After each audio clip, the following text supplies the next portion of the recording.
Hello everyone, क्या हाल चाल। Welcome to my channel. So guys, ये एक डिटेल वीडियो है कि नीट 2023 का एप्लीकेशन फॉर्म आपको कैसे भरना है। इसमें आपके सारे डाउट्स भी रिजॉल्व हो जाएंगे। प्लीज़ ये वीडियो ज़रूर देख लीजिएगा एप्लीकेशन फॉर्म भरने से पहले और अपने दोस्तों के साथ भी शेयर कर दीजिएगा। अगर आप इस चैनल पर नए हैं तो इस चैनल को सब्सक्राइब कर दीजिए और बेल आइकन दबा दीजिए ताकि आप कोई नोटिफिकेशन मिस ना करें। वीडियो शुरू करने से पहले एक इंपॉर्टेंट अपडेट है आप सबके लिए बेटा। हम आपके लिए 18 मॉक टेस्ट लेके आए हैं, ठीक है, जो नीट 2023 के एग्जाम के लेटेस्ट पैटर्न पे बेस्ड है, फिजिक्स केमिस्ट्री और बायोलॉजी मिला के, जिसमें आपका 8 पार्ट टेस्ट है, ठीक है, और 10 फुल टेस्ट है, ठीक है। ये पूरा मॉक टेस्ट एब्सोल्युटली फ्री है और इसका सिलेबस और ये मॉक टेस्ट का पीडीएफ आपको मेरे टेलीग्राम चैनल t.me/anandmani001 पे आपको मिल जाएगा, ठीक है। पहला टेस्ट आपका 15 मार्च को है, तो फटाफट इस टेलीग्राम चैनल को ज्वाइन कर लीजिए t.me/anandmani001 और ये मॉक टेस्ट बिल्कुल भी स्किप मत कीजिएगा। चलिए अब आते हैं मुद्दे पे। आपको एप्लीकेशन फॉर्म कैसे भरना है ना, डिटेल में हम इसकी बात करेंगे। तो फटाफट देखिए कैसे कैसे आपको एप्लीकेशन फॉर्म भरना है। सबसे पहले आप जाएंगे क्या, neet.nta.nic.in, ठीक है, यहाँ पे क्लिक करेंगे। नीट 2023 का रजिस्ट्रेशन पे यहाँ पे आ गया, न्यू रजिस्ट्रेशन पे क्लिक करेंगे। एक लंबा चौड़ा सा फॉर्म होगा जिसमें प्राइस वाइज लिखा है। 1700 का आपका ये है, 1600 का आपका ओबीसी का है, जनरल कैटेगरी का 1700 का है, SC/ST का 1000 रुपये का है, ठीक है। आप इन्फॉर्मेशन बुलेटिन डाउनलोड करना चाहते हैं तो यहाँ से कर सकते हैं। वैसे मैंने इन्फॉर्मेशन बुलेटिन की भी PDF आपको टेलीग्राम चैनल पर डाल दी है, ठीक है। उसके बाद आप कहेंगे कि have downloaded the information bulletin and click to proceed. यहाँ पे आप सारा डिटेल डालेंगे। क्या भैया, कैंडिडेट का नाम क्या है, गार्जियन या फादर नेम क्या है, मदर्स नेम क्या है, डेट ऑफ बर्थ क्या है, जेंडर क्या है, नेशनैलिटी क्या है, आइडेंटिटी टाइप में अब यहाँ पे सारे डिटेल आ जाएंगे। क्या क्या आपके आइडेंटिटी टाइप है वो सारे डिटेल आ जाएंगे, वो आप डिटेल भर सकते हैं। मतलब आधार कार्ड है, पैन कार्ड है, वोटर आई कार्ड है, क्लास 10 की मार्कशीट है, दुनिया भर की चीज़ें उसमें लिखी हुई हैं। और उसका जो नंबर है वो नंबर आप डाल सकते हैं, ठीक है। एड्रेस आप डाल देंगे जो लोकल एड्रेस है आपका। उसके बाद परमानेंट एड्रेस अगर आपको डालना है तो आप परमानेंट एड्रेस भी डाल सकते हैं। मोबाइल नंबर और ईमेल आईडी अपना डालिएगा आप यहाँ पे, क्योंकि बार बार आपको कोई SMS या नोटिफिकेशन आएगा तो आपको पता होना चाहिए। तो ईमेल आईडी और मोबाइल नंबर ऐसा डालिएगा जिसको आप चेक करते रहते हो रेगुलर। पेरेंट के मोबाइल नंबर और ईमेल आईडी मत डालिएगा, ठीक है। अगर आपका परमानेंट एड्रेस प्रेजेंट एड्रेस है सेम है तो आप डाल दीजिएगा। पासवर्ड चूज़ कर लीजिएगा। पासवर्ड के बारे में इनको दे दिया होगा, है ना।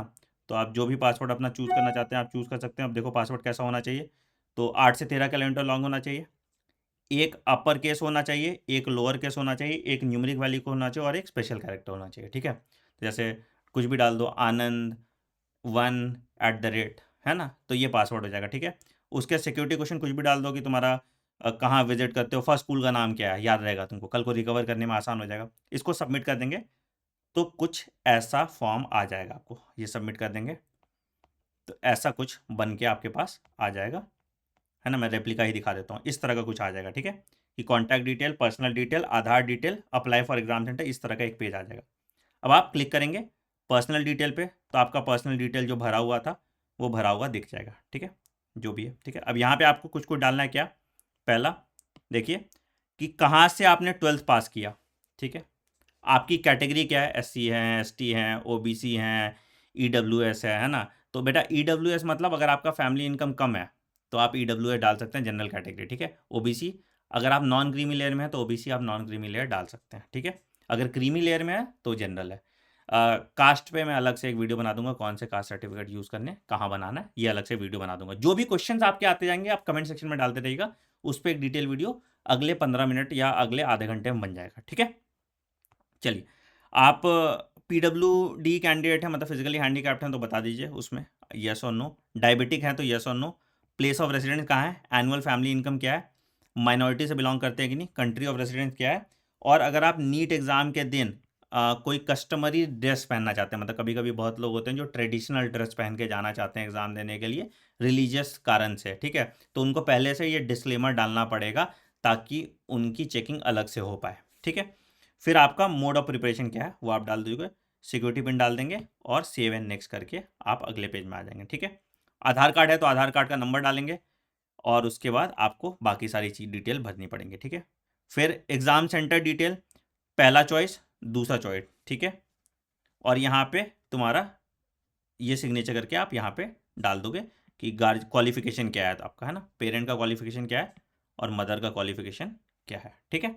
इस सब के लिए भी आपका कोड है यहाँ पे कि क्वालिफिकेशन का कोड, यहाँ पे सारे चीज़ों के लिए तुम्हें क्वालिफिकेशन का कोड दिख जाएगा। देखो ये सारे कोड आपको यहाँ पे दिख जाएंगे, ठीक है। अगर मान लो कि कोड ऑफ क्वालिफिकेशन इलिटरेट है तो कोड 1, बिलो क्लास 10th है तो कोड 2, 10th और 12th है तो 3, डिप्लोमा इन इंजीनियरिंग है तो 4, ये सारे कोड दिए हुए हैं, ठीक है। तो आप ज़रूर ये कोड देख लीजिएगा। ये कोड भी आपको इन्फॉर्मेशन बुलेटिन में दिए हैं या मैं टेलीग्राम चैनल पर डाल दूंगा, ठीक है। तो आप ये कोड डाल सकते हैं, ये कोड डाल सकते हैं, राइट। चलिए ठीक है, आगे बढ़ते हैं। उसके बाद आपने ये क्वालिफिकेशन डिटेल भर दिया। अब आप कहेंगे 10th का, 10th का क्या पास स्टेटस है, आपने पास कर लिया है, बिल्कुल। किस साल में पास किया, ईयर ऑफ पासिंग आप डाल देंगे, ठीक है। क्वालिफाइंग एग्जाम कौन सा था, नाम, ठीक है। प्लेस ऑफ स्कूलिंग कौन सा था, ठीक है। टाइप ऑफ स्कूल कैसा था, है ना, मतलब ओपन था, ये था, रेगुलर था, है ना, ठीक है। स्टेट कौन सा था, डिस्ट्रिक्ट कौन सा था, डिस्ट्रिक्ट भी अगेन यहाँ पे लिखा होगा, ठीक है। बोर्ड कौन सा था आपका, ठीक है। परिणाम का मोड, रिजल्ट का mode, online offline, roll number डाल देंगे और स्कूल का नाम डाल देंगे, ठीक है। अब अगेन कि कौन सा बोर्ड है, बोर्ड का भी एक कोड दिया हुआ है। अगेन यहाँ पे देख लीजिए कि जब आप एग्जाम का कोड की बात करेंगे तो यहाँ पे भी एक कोड है तुम्हारा कि क्लास 12 के एजुकेशन बोर्ड का। जैसे अगर मतलब ICSE है तो कोड 1, कोड 2, ये अपेंडिक्स 13 आपको दिख जाएगा, ठीक है। तो यहाँ से आप कोड, जहाँ भी कोड डालना है वो कोड यहाँ पे आपको दिख जाएगा, ठीक है। उसके बाद क्लास 11th पे आएंगे। क्लास 11th का आप सारा डिटेल डालेंगे। बहुत बच्चे होते हैं जो बोलेंगे सर 11th का तो रोल नंबर ही नहीं है, रिजल्ट कहाँ है 11th का, तो सेम जो 12th वाला है वही 11th वाला आप डाल दीजिएगा, ठीक है। तो मतलब पास स्टेटस हाँ डाल देना, ठीक है, ईयर ऑफ पासिंग डाल देना, क्वालिफाइंग एग्जाम डाल देना, प्लेस ऑफ स्कूलिंग डाल देना, टाइप डाल देना, है ना। और यहाँ पे रोल नंबर में 12th वाला ही रोल नंबर डाल देना अगर कोई दिक्कत हो रहा है तो, ठीक है। 11th और 12th का स्कूल सेम ही डाल देना। 12th का फिर सारा डिटेल इस तरह से आप भर देंगे। उसके बाद सेव एंड नेक्स्ट करेंगे, ठीक है। फिर एडिशनल डिटेल पे आ जाएंगे। क्या, आर यू अ ट्विन और both applying for NEET UG, ये कहानी हुआ था मेरे साथ, आप लोग में बहुत रेयरली कोई होगा, है तो हाँ डालिएगा, नहीं है तो मत डालिएगा, ठीक है। क्या आपने कभी नीट यूजी का परीक्षा दिया है, तो अगर दिया है तो हाँ डाल देना, नहीं दिया है तो ना डाल देना, ठीक है। प्लेस ऑफ बर्थ कहाँ है, स्टेट कहाँ है और डिस्ट्रिक्ट कहाँ है वो आप डाल दीजिएगा यहाँ पे, सेव नेक्स्ट, ठीक है। इमरजेंसी कॉन्टैक्ट डिटेल पेरेंट्स का डाल दीजिएगा, ईमेल एड्रेस डाल दीजिएगा, ठीक। उसके बाद आपसे OTP मंगाया जाएगा, ठीक है। तो एक OTP मोबाइल पे आएगा, एक OTP ईमेल पे आएगा, वेरीफाई कीजिएगा और नेक्स्ट पे आप चले जाइएगा, ठीक है। उसके बाद अब आपको कुछ कुछ चीज़ क्या क्या अपलोड करना है, आप देखिए डॉक्यूमेंट्स कौन कौन से अपलोड करने हैं। पहला, passport size photograph with 80% face without mask. कैसा पासपोर्ट साइज फोटोग्राफ होगा बेटा, passport size photograph JPEG format में होगा, ठीक है, ठीक है। कैसा, कलर फोटो होगा, एंड इसमें ब्लैक एंड व्हाइट का भी ऑप्शन दिया हुआ है बट आप कलर ही लीजिएगा, ठीक है। व्हाइट बैकग्राउंड, जो बैकग्राउंड है आपका, इस पे जैसे बैकग्राउंड दिख रहा है, ये बैकग्राउंड व्हाइट बैकग्राउंड होगा, ठीक है। अच्छा, और 80% जो है फेस दिखेगा आपको, फेस, ठीक है। अच्छा, अब क्या, आपका नाम होना चाहिए नीचे और डेट ऑफ, जिस दिन आपने डेट में, जिस दिन डेट आपने फोटो खींचा, डेट ऑफ इशू, जिस दिन आपने ये फोटो खिंचवाया। दिखा देता हूं मैं आपको फॉर्मेट, दिखा देता हूं मैं आपको फॉर्मेट, है ना। देखो ये ऐसा होगा, ठीक है। तो candidate name, date of taking photograph, 80% चेहरा दिखना चाहिए, बैकग्राउंड व्हाइट होना चाहिए, और जो इसका साइज होना चाहिए वो 10 से 200 KB का होना चाहिए, JPG फॉर्मेट, नहीं तो अपलोड नहीं होगा, ठीक है। साइज कम करने का दुनिया भर का टूल आता है, आप डाल दोगे कन्वर्ट टू JPG, 10 से 200 KB के बीच में कर देगा, अपलोड कर दो आप, ठीक है। उसके बाद left hand right hand finger thumb impression, एकदम, अब दोनों हाथ, दोनों देखो यहाँ पे लेफ्ट हैंड राइट हैंड दोनों डाल दोगे और दोनों का फिंगर और थंब सब आ जाएगा, सब कुछ है ना, सब कुछ यहाँ देखो ऐसा ऐसा आएगा, है ना, ठीक है। तो ये लेफ्ट हैंड पूरा, राइट हैंड पूरा एक साथ, ये पूरा इंप्रेशन आना चाहिए आपका, ठीक है। तीसरा हो जाएगा आपका सिग्नेचर, ठीक है। चौथा हो जाएगा आपका post card size photo, post card size photo 4x6 का, ठीक है। याद रखिएगा सेम जैसा आपका ये फोटो है वैसा पोस्ट कार्ड साइज फोटो भी आपको अपलोड करना है, ठीक है। अगर डिसेबिलिटी सर्टिफिकेट है तो आपको डालना पड़ेगा, क्लास 10th का सर्टिफिकेट आपको अपलोड करना है, और प्रेजेंट एड्रेस और परमानेंट एड्रेस का डॉक्यूमेंट प्रूफ आपको सबमिट करना, मतलब आपका आधार कार्ड हो सकता है ना, डॉक्यूमेंट प्रूफ, या बिजली का बिल, कुछ भी हो सकता है, तो ये आपका एड्रेस प्रूफ आ जाएगा। तो ये सारी चीज़ें आपको डॉक्यूमेंट्स आपको अपलोड करना पड़ेंगे, ठीक है। याद रखना बेटा, फोटो 3 से 4 एक्स्ट्रा रख लेना, 4-5 फोटो एक्स्ट्रा रख लेना, आपका पासपोर्ट साइज का भी और पोस्ट कार्ड साइज का। तो फोटोग्राफ क्लियर है। फोटोग्राफ कैसा होना चाहिए भैया? ऐसा फोटोग्राफ कैसा होना चाहिए? फोटोग्राफ आप देख लो, सिंपल था कि इस तरह का फोटोग्राफ होना चाहिए, ठीक है। क्या भैया? कलर्ड फोटो ले लीजिए, कैंडिडेट का नाम, जिस तारीख को फोटो ली गई है, बैकग्राउंड वाइट, और आपका 80% चेहरा दिखना चाहिए, ठीक है। पोस्ट कार्ड साइज आपका 4x6 का होगा, ठीक है। तो ये आ गया फोटो का, ठीक है। अब आते हैं, आपने ये भर दिया तो आपका ये पूरा review page online application form का पूरा आ गया, ठीक है। आप रिव्यू कर लीजिएगा और उसके बाद फिर आप फाइनल सबमिट कर सकते हैं, यहाँ पे ना फाइनल सबमिट कर दीजिएगा, ठीक है। जब आप फाइनल सबमिट कीजिएगा तो उसके बाद आपसे वन टाइम पासवर्ड मिलेगा, वन टाइम पासवर्ड आएगा, आप गो टू होम जाइएगा, पेमेंट मोड सेलेक्ट कीजिएगा और आप पे कर दीजिएगा और आपका एप्लीकेशन फॉर्म का कंफर्मेशन आ जाएगा। इसका आप प्रिंट आउट निकाल लीजिएगा, ठीक है। अच्छा, अब आते हैं जो इंपॉर्टेंट चीज़ है जिस पे आप कंफ्यूज करते हैं कि सर जो कोड आपने था वहाँ क्वालिफाइंग कोड था, तो कौन से एग्जाम का क्वालिफाइंग कोड क्लास 12 का यूज़ करना है, वो कोड एक बार बता दीजिए। तो ये एग्जाम क्वालिफाइंग कोड क्या है वो समझ लो बेटा, मैंने बहुत अच्छे से आपको लिख के दे दिया है, ठीक है। एक डिटेल वीडियो इस पर मैं अभी दिखा देता हूँ, ठीक है। तो क्वालिफाइंग और क्वालिफाइंग एग्जाम कोड क्या क्या होगा, ठीक है। तो भैया देखो, to be eligible in NEET UG candidates need to refer the following table for qualifying exam criteria, ठीक है। कौन सा? सबसे पहला कोड 1 कब यूज कर सकते हैं आप? A candidate who is appearing the qualifying exam. देखो, अगर तुम ध्यान से सुनना मेरी बात, अगर तुम 2023 में कोई भी बोर्ड एग्जाम देने वाले हो, सीबीएसई का, आईसीएसई का, स्टेट बोर्ड, अगर तुमने 2023 में एग्जाम देने वाले हो, रिजल्ट नहीं आया, ठीक है, मतलब या तो एग्जाम देने वाले हो, ठीक है, या एग्जाम दे दिया है और रिजल्ट अवेटेड है, किसी का भी, किसी भी बोर्ड से, आईसीएसई, सीबीएसई, स्टेट बोर्ड या एनआईओएस, किसी भी बोर्ड का, किसी भी बोर्ड का है, तो आप क्या कोड यूज करेंगे? कोड 1 यूज करेंगे। किसी भी बोर्ड का, मैं अगेन रिपीट कर रहा हूं, कर्नाटका बोर्ड हो, तमिलनाडु बोर्ड हो, आंध्रा बोर्ड हो, कोई भी बोर्ड हो, अगर आपका रिजल्ट नहीं आया है अभी तक और आपने एग्जाम दिया है या देने वाले हैं तो कोड 1 यूज करोगे। क्लियर है? ठीक है। दूसरा, कोड 2 कौन बच्चे यूज करेंगे?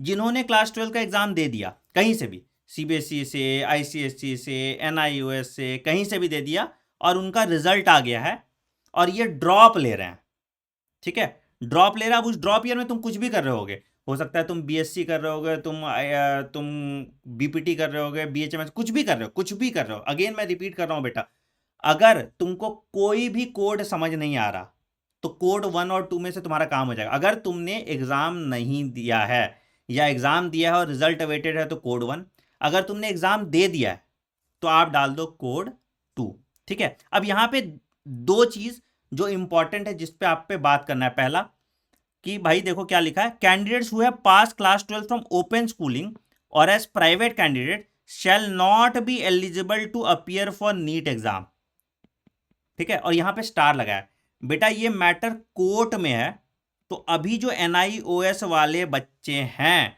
वो एग्जाम दे सकते हैं, ठीक है, वो एग्जाम दे सकते हैं। ये मैटर कोर्ट में, मैं वही क्लियर कर रहा हूं, क्योंकि जब तुम देखोगे list of qualifying exam code देखोगे ना, जब अभी मैंने कोड दिखाया था तो उसमें तुम देखोगे कि एनआईओएस का नाम है ना, देखो एनआईओएस का नाम है, ठीक है। तो अगेन मैं रिपीट करता हूं, अभी मैटर कोर्ट में है, तो अभी के हिसाब से तुम एनआईओएस बोर्ड से भी हो तो तुम नीट का एग्जाम दे सकते हो, ठीक है। दूसरा, the candidate who have pass class 12 with biology as additional subject, अब यहां पे भी था कि वो भी नीट का एग्जाम नहीं दे सकते, लेकिन अभी भी ये मैटर भी कोर्ट में है, तो अगर तुम्हारे पास बायोलॉजी एडिशनल सब्जेक्ट भी है तो भी तुम नीट का एग्जाम दे सकते हो। क्लियर है? तो अगर तुम एनआईओएस भी हो या बायोलॉजी एडिशनल सब्जेक्ट भी है तो तुम नीट का एग्जाम दे सकते हो, बस तुमको 50% नंबर चाहिए, तुमको 50% नंबर चाहिए। यही देखो यहाँ पे लिखा हुआ है साथ भी, मैटर अभी कोर्ट में है, ठीक है। तो जब कोर्ट से निकल जाएगा तो तुमको पता चल जाएगा, ठीक है। कोड 3 कौन से बच्चे यूज कर सकते हैं? जिन्होंने कर्नाटका बोर्ड से पास किया, सिर्फ इतना जान जाओ, कर्नाटका बोर्ड जहां पे पीयूसी होता है, प्री यूनिवर्सिटी एग्जाम होता है ना, तो वहां उनके लिए कोड 3 है अगेन। लेकिन अगर कहीं भी कंफ्यूजन हो तो कोड 2 लगा दोगे, ठीक है। कोड 4 कौन से बच्चे कर रहे हैं बेटा? जो बीएमएस कर रहे हैं, बीएचएमएस कर रहे हैं, बीएससी नर्सिंग कर रहे हैं, बी फार्मा कर रहे हैं, ऐसे बच्चे कोड 4 यूज कर सकते हैं। बट अगेन यहां भी अगर कंफ्यूजन है तो कोड 2 यूज कर सकते हो तुम, ठीक है। तो कोड 2 सबसे सेफ कोड है, सबसे ज्यादा आराम से तुम कोड 2 यूज कर सकते हो। तो अगर, बट अगेन अगर तुमको एग्जैक्ट ही डालना है तो अगर बीएमएस बीएचएमएस नर्सिंग या बी फार्मा कर रहे हो तो आप कोड 4 यूज कर लोगे, ठीक है। कोड 5 उन बच्चों के लिए बेटा जो बीएससी जूलॉजी या बीएससी बॉटनी अपीयरिंग है, मतलब फर्स्ट ईयर या सेकेंड ईयर में है, ठीक है। तो ये कोड 5 यूज कर सकते हो। कोड 5 में याद रखना दो सब्जेक्ट तुम्हारा नीट वाला जो है वो तुम बीएससी में पढ़ रहे हो। जैसे मान लो कि अगर मैंने बीएससी जूलॉजी ऑनर्स कर रहा है, ठीक है, और मेरे पास केमिस्ट्री और जूलॉजी है, या मैं फिजिक्स ऑनर्स कर रहा हूँ, मेरे पास फिजिक्स और केमिस्ट्री है, या मैं बॉटनी ऑनर्स कर रहा हूँ, मेरे पास बॉटनी और केमिस्ट्री है, तो आप कोड 5 यूज कर सकते हैं। कोड 6 वो बच्चे यूज करेंगे जो बीएससी पास किए हैं जिसमें 2 सब्जेक्ट उनका नीट वाला था। जैसे मान लो कि मैंने बीएससी पास कर लिया जूलॉजी ऑनर्स में, या मैंने बीएससी पास कर लिया केमिस्ट्री ऑनर्स में, या मैंने बीएससी पास कर लिया फिजिक्स ऑनर्स में, और जिसमें फिजिक्स और केमिस्ट्री था मेरे पास, या फिजिक्स और बायोलॉजी था मेरे पास, मतलब 2 सब्जेक्ट मेरे नीट वाले, इसमें मैंने पढ़ाई की, तो मैं कोड 6 यूज कर लूंगा। और अगर मैं एनआरआई स्टूडेंट हूँ, एनआरआई स्टूडेंट मतलब कहीं और किसी और इंटरनेशनल बोर्ड से मैंने पास किया, तो मैं कोड 7 यूज कर लूंगा, ठीक है। अब बेटा ध्यान से सुनो, कुछ कुछ जो अतरंगी केसेस हैं। पहला कि सर मैंने तो पार्शियल ड्रॉप लिया था, मैं बीटेक कर रहा था, कोड 2। सर अब मैंने बीएससी 1 साल की, फिर मैंने बीएससी छोड़ दी, कोड 2, ठीक है। तो ज्यादातर कुछ समझ नहीं आए और तुम पास कर गए हो 12, तो तुम कोड 2 यूज कर लेना, और इसके साथ अपना गैप सर्टिफिकेट बनवा लेना। गैप सर्टिफिकेट जितने साल भी तुमने ड्रॉप लिया है उसका गैप सर्टिफिकेट बनवा लेना, ठीक है। तो यही सारे कोड हैं बेटा। फिर से मैं रिपीट कर देता हूं, अगर तुम एग्जाम इस साल अपीयर किए हो, या अभी तुम्हारा रिजल्ट अवेटेड है, या तुमने अभी एग्जाम नहीं दिया है, मतलब 2023 में एग्जाम दे रहे हो और 2023 में तुम्हारा रिजल्ट आएगा, तो कोड 1, चाहे तुम किसी भी बोर्ड से हो। अगर तुम्हारा रिजल्ट आ चुका है और तुमने 12th का एग्जाम दे दिया है, तो कोड 2, चाहे तुम किसी भी बोर्ड से हो। अगर तुम कर्नाटका बोर्ड से पास किए हो तो कोड 3 यूज कर सकते हो, कोड 2 भी यूज कर सकते हो, कोई दिक्कत नहीं है। अगर तुम बीएचएमएस बीएमएस नर्सिंग या बी फार्मा में हो तो तुम कोड 4 यूज कर सकते हो। बट अगेन अगर तुम नहीं दिखाना चाहते हो कि मैं बीएमएस साथ के साथ कर रहा था, तो तुम कोड 2 यूज कर लो, गैप सर्टिफिकेट बना लो, कोई दिक्कत नहीं है। अगर तुम BSc first year second year में हो तो कोड 5 यूज कर सकते हो, बट बीएससी वैसा होना चाहिए जो उसमें फिजिक्स केमिस्ट्री या फिजिक्स बायोलॉजी या फिजिक्स बॉटनी या फिजिक्स जूलॉजी, मतलब 2 सब्जेक्ट तुम्हारे नीट वाले तुम्हारे बीएससी का पार्ट होना चाहिए, तो कोड 5 यूज कर सकते हो। अगेन ये नहीं दिखाना चाहते हो तो कोड 2 यूज कर लो, गैप सर्टिफिकेट बना के। अगर तुमने बीएससी पास कर लिया, मतलब बॉटनी ऑनर्स से, जूलॉजी ऑनर्स से, जिसमें फिजिक्स या बायोलॉजी या तुम्हारा 2 सब्जेक्ट नीट वाला था, तो तुम कोड 6 यूज कर सकते हो। और अगर तुम एनआरआई स्टूडेंट हो तो कोड 7 यूज कर सकते हो। बेस्ट मैं बता रहा हूं बेटा, कोड 1 और कोड 2 में अपना निपटा लीजिएगा, और जो बचा हुआ टाइम है उसका गैप ईयर में डाल दीजिएगा, ठीक है। कोई और भी क्वेरी है कोड से रिलेटेड तो कमेंट सेक्शन में आप मैसेज डाल सकते हैं। ड्रेस कोड पे अलग वीडियो बन जाएगा, काउंसलिंग पे अलग वीडियो बन जाएगा, वो बात की बात है। अभी आप अपना एप्लीकेशन फॉर्म भरिए। कुछ चीज़ों का ध्यान रखिएगा, मोबाइल नंबर सही डालिएगा, अपना जो आपका जो कैटेगरी है, जिस कैटेगरी के आप हैं, जैसे ईडब्ल्यूएस या जनरल, तो वो सही डालिएगा। तीसरा क्वालिफाइंग कोड सही डालिएगा। चौथा फोटोग्राफ में याद रखिएगा वाइट बैकग्राउंड, 80% चेहरा आपका फोटो में दिखना चाहिए, उन चीज़ों का ध्यान रखिएगा, फॉर्म भर दीजिए। कुछ और क्वेरी है तो कमेंट सेक्शन में डाल दीजिए, मैं सारे क्वेरीज का आप आंसर फटाफट अपने टेलीग्राम चैनल पर डालता रहूँगा, t.me/anandmani001। अब हर चीज़ के लिए वीडियो बनाना पॉसिबल नहीं होगा, ठीक है, तो वहां पे मैं सब कुछ डाल दूंगा, ठीक है। दूसरा एक और चीज बेटा, एनआईयूएस वाले बच्चे अभी नीट का फॉर्म भर सकते हैं, मैटर सब जुडिस है। जिसका बायोलॉजी एडिशनल सब्जेक्ट है वो भी नीट का एग्जाम अभी दे सकते हैं, ठीक है। तो ये सब चीजों पे बेटा क्लियर रहिएगा, ठीक है। 50% बस आपके नंबर होने चाहिए पीसीबी में, अगर SC/ST हैं तो 40%, ठीक है। On that note I am ending this video. I wish you all the best. प्यार से फॉर्म भरो, कल का दिन भी बहुत शुभ है, अच्छे से फॉर्म भरिए और तैयारी में जुट जाइए। कुछ भी डाउट हो, कुछ भी क्वेरी हो, उसके लिए मैं हूं, ठीक है। फटाफट अब फोकस वे में अपनी पढ़ाई कीजिए और नीट फोड़िए। वीडियो पसंद आए तो वीडियो को लाइक कीजिएगा, चैनल को सब्सक्राइब कीजिए और बेल आइकन दबाइए ताकि आपको नोटिफिकेशन मिस ना करें। मिलते हैं हम अगले ब्रेक में। Take care, bye bye, have a great day. Thank you.